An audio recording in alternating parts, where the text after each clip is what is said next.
Halo teman-teman semua, selamat datang kembali di Cerita Insight, channel yang menghadirkan kisah penuh emosi, konflik batin, dan pelajaran hidup yang menyentuh hati. Di video kali ini, kita akan mendengarkan sebuah cerita berjudul Mahligai di Padang Pasir. Sebuah kisah tentang cinta, pengorbanan, dan perjuangan seorang perempuan bernama Dinda yang merantau jauh dari tanah air demi masa depan keluarganya. Sebelum kita mulai, jangan lupa untuk klik tombol like, subscribe, dan share ke teman-teman kalian agar semakin banyak yang bisa ikut merasakan perjalanan emosional dari kisah ini. Oke, tanpa berlama-lama lagi, mari kita mulai ceritanya. Langit Riyadh sore itu berwarna keemasan, seolah pasir padang gurun yang terbentang luas ikut menelan cahaya matahari yang perlahan tenggelam. Dari balik jendela kaca besar, Dinda menatap kosong ke arah jalanan yang dipenuhi mobil-mobil mewah. Tangannya masih memegang lap, sementara keringat tipis menempel di keningnya. Ia menarik napas panjang.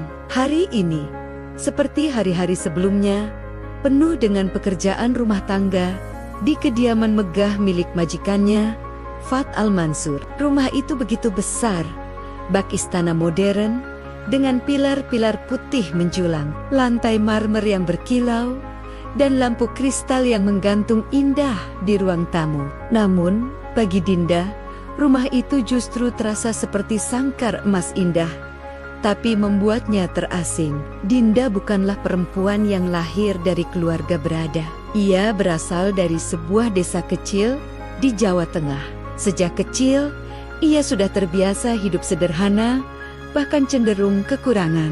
Ayahnya seorang buruh tani yang sering tak pasti penghasilannya, sementara ibunya membuka warung kecil di depan rumah. Seiring berjalannya waktu, utang demi utang menumpuk, terutama setelah adiknya sakit keras dan membutuhkan biaya pengobatan. Disitulah awal cerita ini dimulai.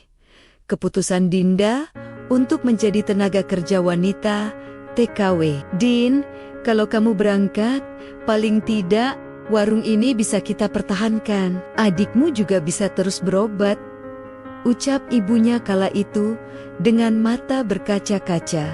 Kalimat itu terus terngiang di kepala Dinda.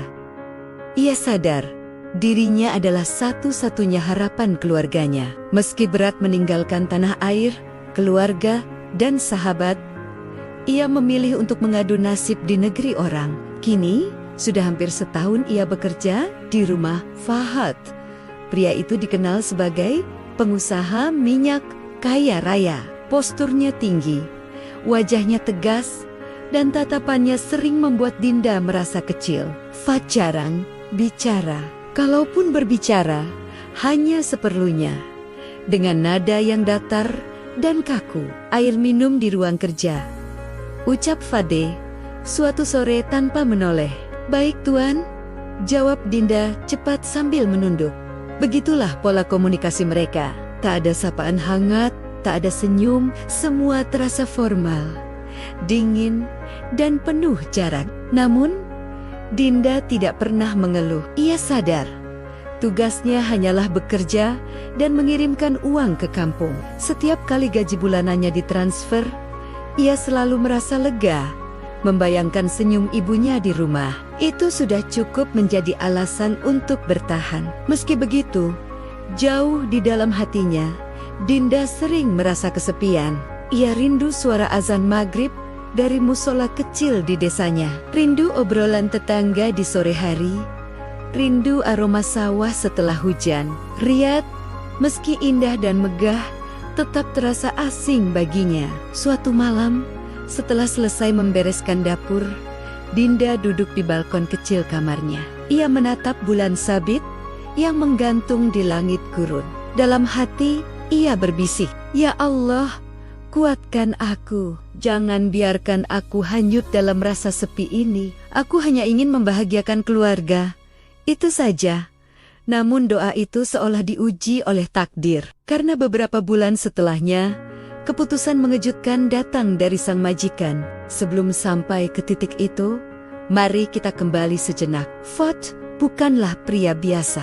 Kekayaannya membuat banyak orang segan, bahkan keluarganya sendiri memandangnya dengan campuran rasa hormat dan takut. Ia dikenal keras, disiplin, dan jarang menunjukkan emosi. Di balik tembok besar rumahnya, Fuad hidup dalam dunianya sendiri, sunyi dan terkontrol. Banyak rumor beredar bahwa Fade sebenarnya pernah terluka oleh masa lalunya.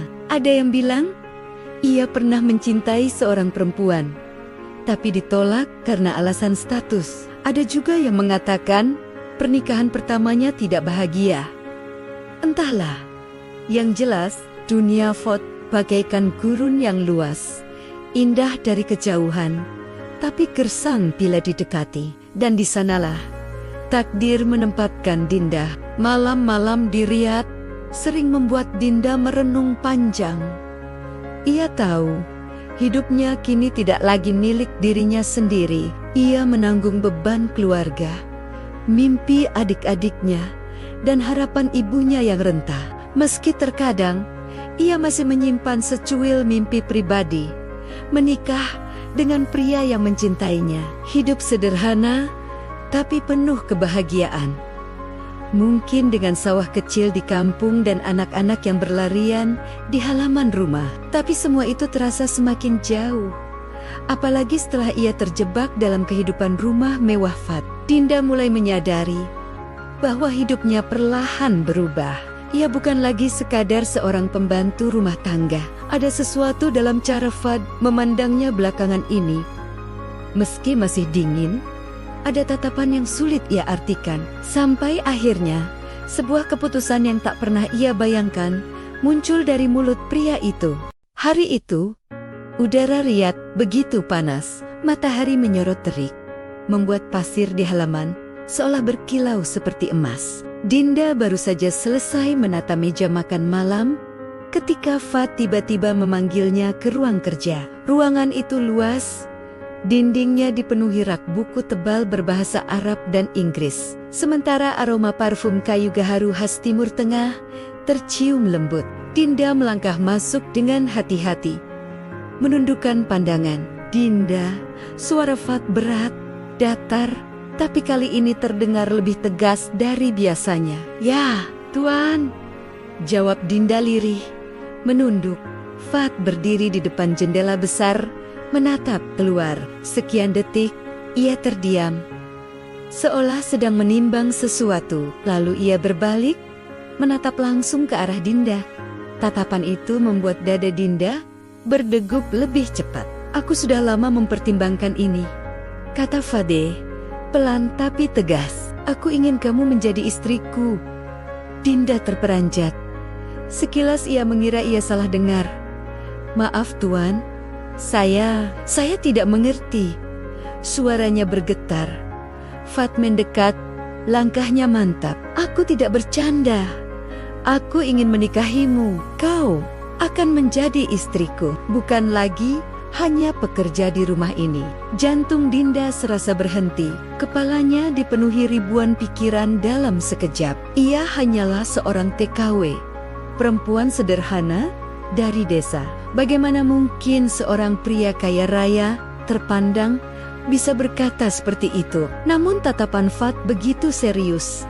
Tidak ada senyum, tidak ada gurauan. Itu sebuah keputusan, bukan permintaan. "Kenapa?" "Saya, Tuan." Suara Dinda hampir tak terdengar. Fuad menatapnya dalam-dalam, lalu berkata, "Aku butuh seseorang yang bisa aku percayai. Aku melihatmu bekerja di rumah ini.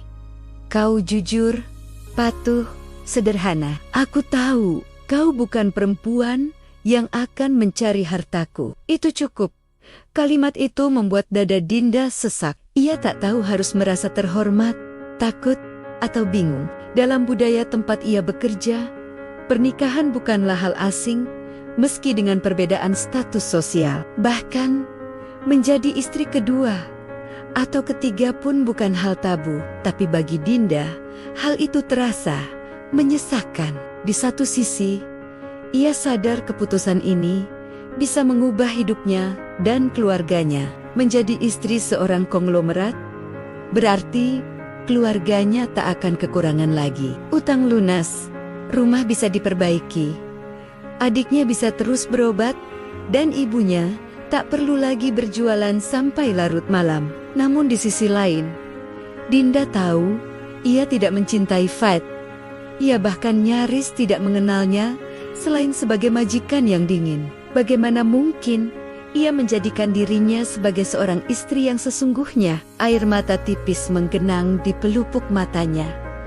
Tapi ia buru-buru menunduk, menyembunyikannya. "Tuan, saya hanya seorang perempuan kampung. Saya tidak layak," ucapnya dengan suara parau. Fat menghela napas, lalu berkata, "Layak atau tidak, itu aku yang menentukan. Aku tidak peduli masa lalumu. Jangka ku tahu, aku ingin menikahimu. Dan jika kau setuju, keluargamu akan aku tanggung semua." Dinda terdiam. Kalimat terakhir itu menusuk langsung ke hatinya. Bayangan wajah ibunya, senyum adiknya, dan masa depan keluarganya berkelebat dalam pikirannya. Beberapa detik hening, lalu ia menggenggam tangannya sendiri erat-erat, seakan sedang menguatkan diri. "Baik, Tuan, jika itu keputusan Tuan, saya terima." Suasana ruangan terasa berat. Fat tidak menunjukkan ekspresi lega atau gembira. Ia hanya mengangguk pelan, lalu berkata, "Persiapkan dirimu, aku akan urus semuanya." Malam itu, Dinda menangis diam-diam di kamarnya. Air matanya jatuh tanpa suara, membasahi bantal. Ia berusaha meyakinkan dirinya sendiri bahwa keputusannya benar, bahwa pernikahan ini adalah jalan takdir yang harus ia terima, bahwa ia melakukannya demi keluarga. Namun jauh di dalam hatinya, ada suara lirih yang berbisik, "Apakah kebahagiaan bisa dibeli dengan pengorbanan hati?" Beberapa minggu kemudian, pernikahan sederhana digelar. Tidak ada pesta megah, tidak ada undangan besar-besaran, hanya akad nikah yang dihadiri keluarga dekat Fat dan seorang wali yang ditunjuk. Dinda mengenakan gaun putih sederhana, sementara Fateh tampil gagah dengan gamis putih dan surban. Di hadapan saksi, pernikahan itu sah. Dinda kini resmi menjadi istri Fat Al-Mansur. Namun bukannya bahagia, hatinya justru semakin hampa. Seolah ia baru saja menandatangani kontrak kehidupan yang akan mengikatnya selamanya. Sesudah akad, Fat mendekatinya. "Mulai sekarang, kau bukan lagi pembantu di rumah ini. Kau istriku, jalani peranmu dengan baik." Hanya itu, tidak ada ucapan romantis, tidak ada genggaman tangan hangat. Semuanya kaku, dingin, penuh aturan. Kehidupan baru, kesepian yang sama hari-hari setelah pernikahan tidak banyak berubah bagi Dinda. Memang, kini ia tak lagi melakukan semua pekerjaan rumah. Ada pelayan lain yang dipekerjakan untuk membantunya.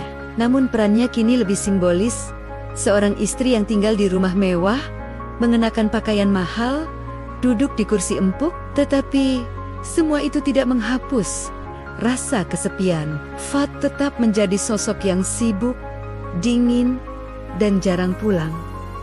Jika pulang pun, hanya sedikit bicara. Mereka jarang duduk bersama, apalagi makan satu meja. Dinda mulai merasa terperangkap dalam dunia yang lebih asing daripada sebelumnya. Rumah mewah itu kini bukan hanya tempat kerja, melainkan rumah tangganya. Tapi justru semakin ia merasa tidak punya tempat. Malam-malam panjang ia lalui dengan termenung di balkon, menatap bintang-bintang di atas padang pasir. Ada kalanya ia bertanya dalam hati, apakah ini jalan hidupku selamanya? Menjadi istri tanpa cinta, hanya demi kewajiban? Di titik inilah benih konflik sesungguhnya mulai tumbuh. Dinda resmi menjadi istri Fat, namun ia merasa tidak pernah benar-benar dimiliki. Dan tanpa ia sadari, takdir telah menyiapkan ujian yang lebih rumit. Sebab dalam lingkaran keluarga Fat, Ada seseorang yang kelak akan mengguncang perasaannya. Beberapa minggu setelah pernikahan itu, hidup Dinda masih berjalan dalam ritme yang sama. Sepi, hening, dan penuh keteraturan. Fad jarang sekali berbicara dengannya, kecuali soal hal-hal penting. Makan malam sering ia lalui sendirian, hanya ditemani bunyi jam dinding yang berdetak lambat. Namun, keadaan mulai berubah saat seorang pria baru mulai sering hadir di rumah itu. Yusuf adalah sepupu Fad dari pihak ibunya. Usianya tak jauh berbeda dengan Fad, tetapi sikapnya sangat berbeda. Jika Fad dikenal dingin, kaku, dan menjaga jarak, maka Yusuf justru hangat, ramah, dan pandai membuat suasana cair. Pertemuan pertama mereka terjadi di ruang tamu ketika Fad sedang tidak ada di rumah.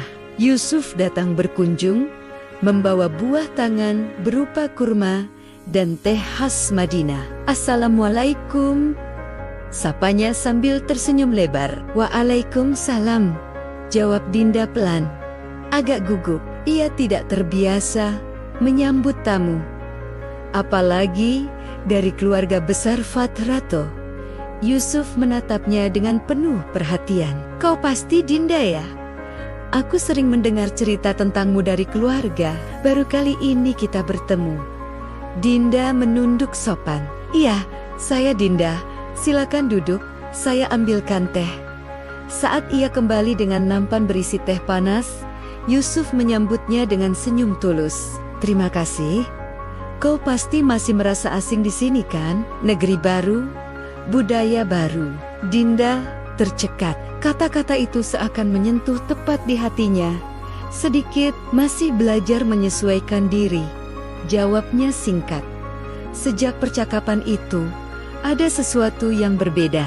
Untuk pertama kalinya, sejak ia berada di rumah megah itu, ada seseorang yang benar-benar menanyakan perasaannya. Bukan sekadar memerintah atau memberi instruksi. Hari-hari berikutnya, Yusuf semakin sering datang. Kadang untuk urusan bisnis dengan Fad, kadang hanya sekadar berkunjung. Setiap kali ia datang, suasana rumah seolah berubah. Tawa Yusuf yang renyah, caranya bercerita, dan kepeduliannya membuat rumah itu terasa lebih hidup. Suatu sore, saat Fad sedang bepergian, Yusuf duduk di taman belakang rumah bersama Dinda. Ia memandang pepohonan kurma yang tumbuh rapi di sekitar halaman. "Dinda, kau tahu, di gurun ini, pohon kurma adalah simbol kekuatan. Meski tanahnya keras, ia tetap bisa tumbuh dan memberi buah manis. Aku rasa kau seperti itu." Dinda terdiam, wajahnya memanas. Tak pernah ada yang mengucapkan kalimat seindah itu padanya. Saya hanya berusaha bertahan, Yusuf, tidak lebih." Yusuf tersenyum. "Dan itu yang membuatmu kuat." Kata-kata itu terus terngiang di kepala Dinda sepanjang malam. Ia berbaring di ranjang besar yang dingin, memikirkan kembali senyum hangat Yusuf, lalu membandingkannya dengan tatapan dingin Fad. Hatinya bimbang. Makin lama, Dinda mulai merasakan sesuatu yang tak seharusnya ia rasakan. Setiap kali Yusuf datang, ia merasa lebih bersemangat. Ia menanti percakapan singkat mereka, meski hanya tentang hal-hal sepele. Pernah suatu kali, Yusuf bercerita tentang masa kecilnya di padang pasir. Bagaimana ia bermain dengan unta-unta, dan bagaimana ia dulu suka berlari mengejar layang-layang saat angin gurun bertiup kencang. Dinda mendengarkan dengan mata berbinar, seakan kisah itu membawanya pulang ke masa kecilnya sendiri di desa.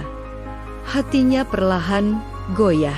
Ia merasa hidup ketika bersama Yusuf, sesuatu yang tak pernah ia rasakan bersama Fad. Namun setiap kali perasaan itu muncul, ia buru-buru menekannya. Ia tahu betul bahwa Yusuf adalah keluarga Fad, dan ia sendiri adalah istri sah dari pria itu.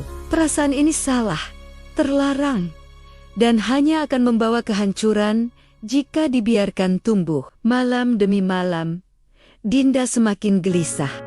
Ia sering berdoa lebih lama, memohon agar hatinya dijauhkan dari fitnah. Tapi doa itu seakan berperang dengan rasa sepi yang kian menghimpit. Dalam sujudnya, ia berkata lirih, "Ya Allah, aku tidak meminta cinta, hanya ketenangan hati. Jangan biarkan aku hanyut dalam rasa yang salah. Namun, manusia tetaplah manusia. Kesepian bisa membuat hati rapuh." Dan di tengah kehampaan itu, hadirnya Yusuf bagai setetes air di gurun yang gersang. Suatu sore, ketika matahari mulai condong ke barat, Dinda sedang menyiram bunga di taman. Yusuf tiba-tiba muncul, tersenyum ramah seperti biasa. "Kau suka bunga ini?" tanyanya sambil menunjuk mawar merah yang tumbuh mekar. Dinda mengangguk. "Di kampung, saya sering menanam bunga juga. Tapi di sini rasanya semua berbeda." Yusuf menatapnya lama, lalu berkata dengan suara lebih lembut, "Dinda, aku tahu kau merasa sendirian di rumah ini. Aku bisa melihatnya dari matamu. Kau terlalu baik untuk menanggung semua itu sendirian." Dinda tercekat, dadanya berdebar kencang. Ia ingin menyangkal, tapi matanya mulai berkaca-kaca. Saya hanya berusaha kuat." Yusuf mendekat selangkah, tapi masih menjaga jarak sopan. "Dan kau memang kuat, tapi bahkan orang terkuat pun butuh seseorang untuk mendengarkan. Jika kau butuh teman bicara, aku ada." Air mata Dinda jatuh tanpa ia sadari. Ia buru-buru menyeka wajahnya. "Terima kasih, Yusuf." Momen itu singkat, namun cukup untuk mengukir sesuatu dalam hati Dinda. Ia sadar bahwa ia semakin condong pada Yusuf, meski ia berusaha keras menyangkalnya. Malam itu, Dinda kembali gelisah. Ia duduk di balkon, menatap bulan sabit di langit. Dalam hati ia bertanya-tanya, apakah ia sudah mengkhianati Fad hanya dengan menyimpan perasaan ini? Father mungkin tidak pernah memberinya cinta, tapi tetap saja ia adalah suaminya. Bukankah menjadi istri berarti menjaga kesetiaan meski hatinya terluka? Konflik batin itu semakin kuat, membuatnya sulit tidur. Ia seperti berdiri di persimpangan jalan antara kewajiban sebagai istri dan gejolak perasaan yang tak terelakkan. Tak lama kemudian, sebuah peristiwa kecil membuat Dinda semakin bingung. Suatu hari, ia hampir jatuh ketika menuruni tangga karena sandal licin. Yusuf yang kebetulan sedang berkunjung segera sigap menahannya. "Dinda, hati-hati," serunya sambil menggenggam lengannya. Dinda membeku, tubuhnya bergetar. Genggaman itu hanya sesaat, tapi cukup membuat darahnya berdesir. Ia buru-buru melepaskan diri, wajahnya memerah. "Terima kasih, saya tidak apa-apa," katanya terbata. Yusuf menatapnya dengan cemas. "Kau harus lebih berhati-hati. Aku tidak ingin sesuatu terjadi padamu." Kalimat itu, meski sederhana, membuat hati Dinda semakin kacau. Ia menunduk, berusaha menyembunyikan senyum sekaligus rasa bersalah yang bercampur jadi satu. Sejak kejadian itu, Dinda mulai menyadari bahwa perasaan ini tidak bisa terus ia biarkan. Ia harus mengambil keputusan. Apakah ia akan terus memupuk rasa yang salah ini? Ataukah ia akan berjuang untuk tetap setia pada rumah tangga yang sudah ia pilih, meski tanpa cinta? Namun satu hal pasti, kehadiran Yusuf telah mengguncang dinding kokoh yang selama ini ia bangun untuk bertahan.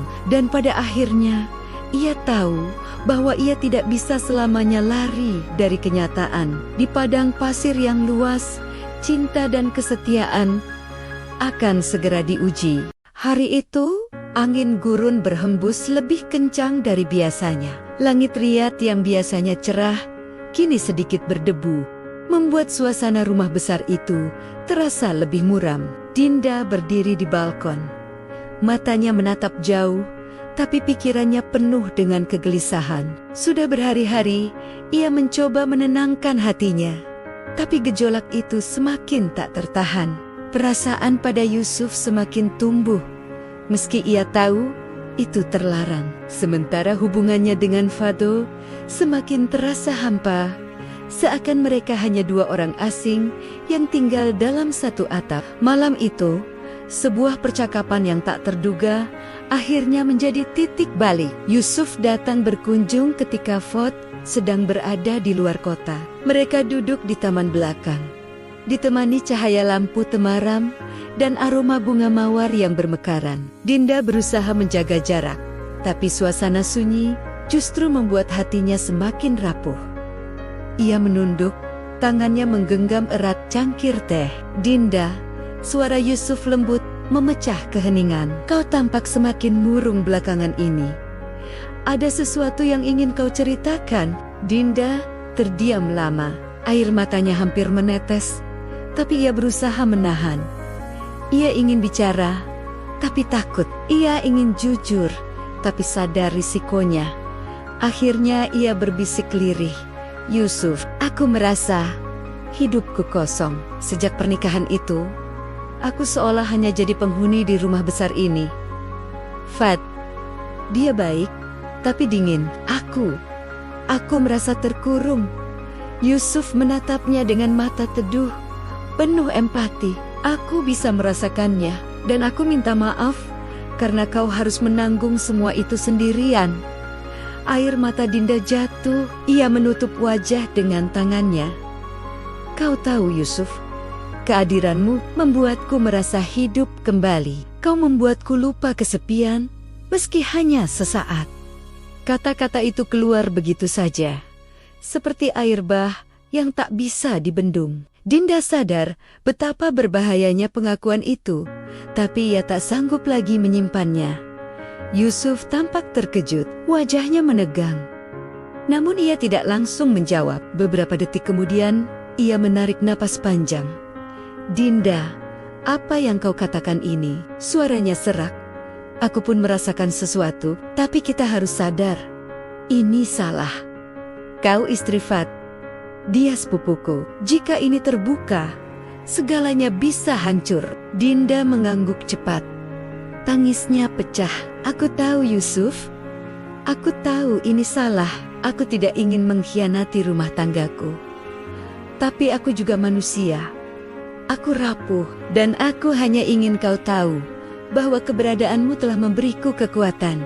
Hanya itu. Mereka terdiam. Suasana di antara mereka berat, penuh dengan emosi yang tak tersampaikan. Akhirnya, Yusuf berdiri. "Dinda, aku harus pergi. Demi kebaikan kita semua, aku akan menjaga jarak. Jangan biarkan perasaan ini menenggelamkanmu. Kau jauh lebih kuat dari yang kau kira." Lalu ia melangkah pergi, meninggalkan Dinda sendirian di taman dengan hati yang semakin berkecamuk. Malam itu, Dinda tidak bisa tidur. Ia sadar bahwa jika ia terus menyimpan semua ini sendiri, hatinya akan hancur. Ia harus bicara dengan Fad. Ia harus jujur, meski risikonya besar. Keesokan harinya, ketika Fad pulang dari perjalanan bisnis, Dinda memberanikan diri untuk mengetuk pintu ruang kerjanya. "Fat, bolehkah aku bicara sebentar?" Suaranya bergetar. Fade mengangguk singkat, meletakkan dokumen di mejanya. "Katakan." Dinda menarik napas panjang, lalu menunduk. "Aku ingin jujur tentang sesuatu. Aku menikahimu bukan karena cinta. Aku melakukannya demi keluargaku, demi utang yang menjerat kami. Aku tidak pernah benar-benar mengenalmu."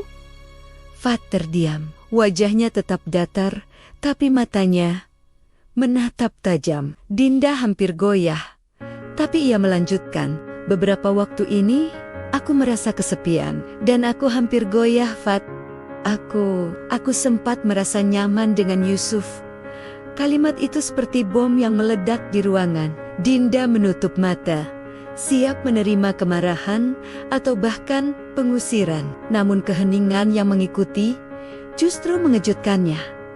Fat tidak berteriak, tidak juga memukul meja. Ia hanya terdiam, lalu menghela napas panjang. Aku tahu Yusuf sering datang. Ucapnya tenang. Aku juga bisa melihat kau merasa asing di rumah ini. Aku mungkin salah. Aku menikahimu tanpa pernah berusaha benar-benar mengenalmu. Dinda menatapnya, terkejut. Kau tidak marah? Fat menatapnya dalam-dalam. Untuk pertama kalinya, tatapan itu tidak lagi dingin. Marah? Ya, sedikit. Tapi lebih dari itu, aku justru menghargai keberanianmu untuk jujur. Tidak semua orang berani mengaku goyah, apalagi di hadapan suaminya.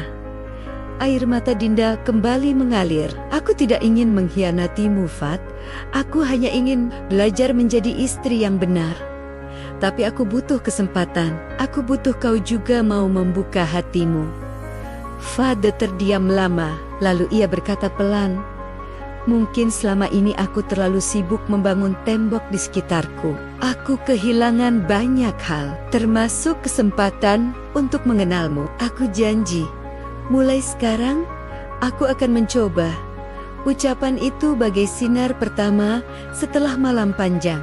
Untuk pertama kalinya, Dinda merasa ada harapan. Ia tidak tahu apakah janji itu akan benar-benar diwujudkan. Tapi ia melihat ketulusan di mata Fed yang sebelumnya tidak pernah ia lihat. Saat itu juga, ia memutuskan dalam hatinya. Ia akan meninggalkan bayang-bayang perasaan pada Yusuf dan berjuang membangun rumah tangganya bersama Fa'a. Kejujuran telah membuka pintu yang selama ini tertutup rapat, dan disitulah titik balik dimulai. Kejujuran seringkali menjadi pedang bermata dua, bisa menyakitkan, bisa juga menyembuhkan. Dan bagi Dinda, malam penuh air mata bersama Fad itu seperti membuka sebuah pintu yang selama ini tertutup rapat.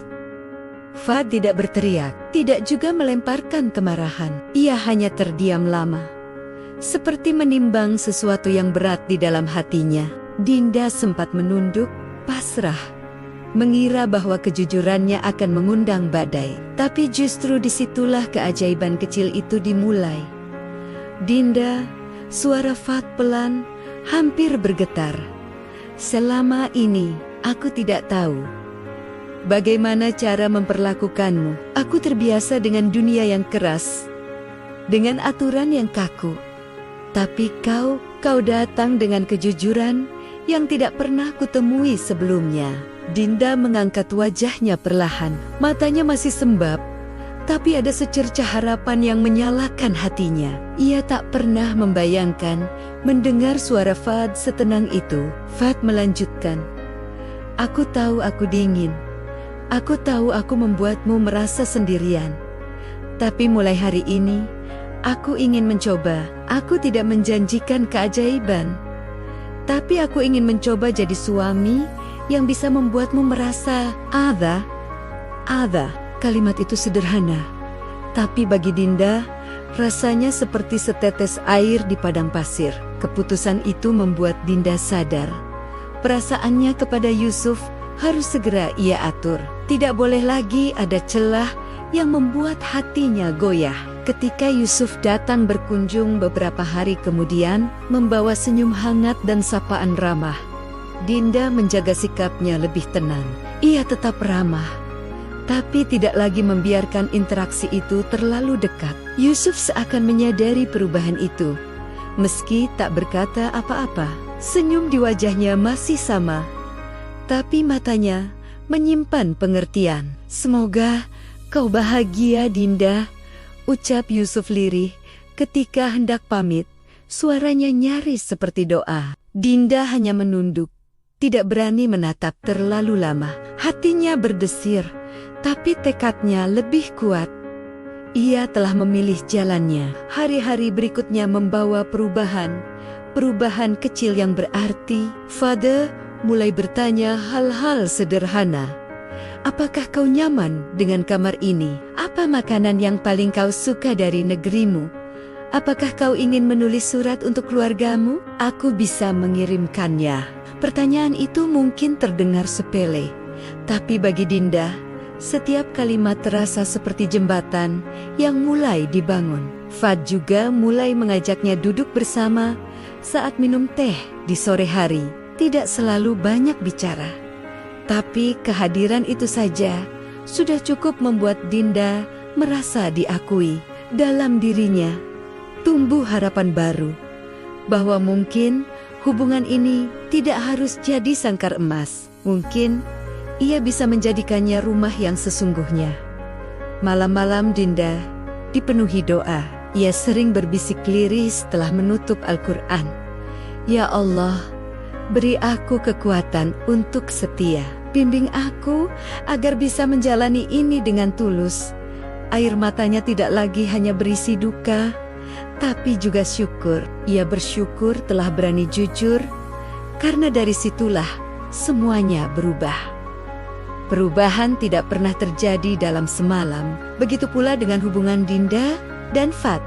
Tapi sejak malam penuh kejujuran itu, arah angin benar-benar berubah. Fuad, yang dulu dikenal dingin dan kaku, mulai membuka dirinya sedikit demi sedikit. Ia bukan lagi pria yang hanya memberi perintah. Kini ia bertanya, mendengarkan, bahkan sesekali tersenyum. Senyum yang dulu langka, kini muncul lebih sering. Walau sederhana, tapi cukup membuat hati Dinda menghangat. Suatu sore, Fuad duduk di taman rumah mereka, memandangi langit jingga. Dinda datang membawakan teh. Untuk pertama kalinya, Fuad menepuk kursi di sebelahnya. Duduklah di sini, katanya. Dinda menurut. Duduk dengan hati berdebar. Fuad menatapnya sebentar, lalu berkata, aku tahu kita berawal dengan salah jalan, tapi aku ingin kita melanjutkan dengan benar. Aku ingin mengenalmu lebih dalam, Dinda. Kata-kata itu membuat dada Dinda sesak oleh rasa haru. Baginya, inilah doa yang terjawab. Sejak saat itu, bayangan Yusuf semakin pudar. Dinda tidak lagi merasa tergoda oleh simpati dari pria itu. Ia tahu Yusuf baik, tapi hatinya sudah memutuskan untuk setia. Yusuf hanyalah bagian dari perjalanan, bukan tujuan akhir. Dinda berkomitmen penuh. Tidak lagi ada ruang untuk keraguan. Ia ingin menjadi istri yang sesungguhnya, bukan sekadar pelengkap. Hari-hari Dinda kini lebih bermakna. Ia tidak lagi merasa terasing. Fuad mulai melibatkan dirinya dalam banyak hal. Memilih dekorasi rumah, mendiskusikan rencana perjalanan, bahkan berbagi cerita tentang masa kecilnya. Semua itu membuat Dinda sadar cinta sejati tidak selalu datang seketika. Kadang, ia tumbuh perlahan dari kejujuran, kesabaran, dan usaha untuk memahami satu sama lain. Di padang pasir liar, di tengah gemerlap yang dulu hanya terasa asing, Dinda akhirnya menemukan rumah. Bukan karena kemewahan, bukan karena status, tapi karena ia berhasil menumbuhkan cinta yang tulus dalam hatinya dan dalam hati suaminya. Mahligai di padang pasir itu kini bukan lagi sangkar emas. Ia telah berubah menjadi tempat di mana cinta, hormat, dan kebahagiaan bertumbuh. Halo sahabat cerita Insight, itulah kisah Mahligai di padang pasir. Perjalanan Dinda dari seorang TKW sederhana hingga menemukan arti cinta yang sesungguhnya di tanah asing. Kalau kalian suka cerita ini, jangan lupa like, komen, dan subscribe supaya nggak ketinggalan kisah inspiratif lainnya dari channel ini. Tulis di kolom komentar. Menurut kalian, apakah Dinda benar dalam pilihannya untuk tetap setia pada Fuad? Atau justru seharusnya ia mengikuti hatinya pada Yusuf? Aku tunggu pendapat kalian. Ya, sampai jumpa di cerita selanjutnya, hanya di Cerita Insight.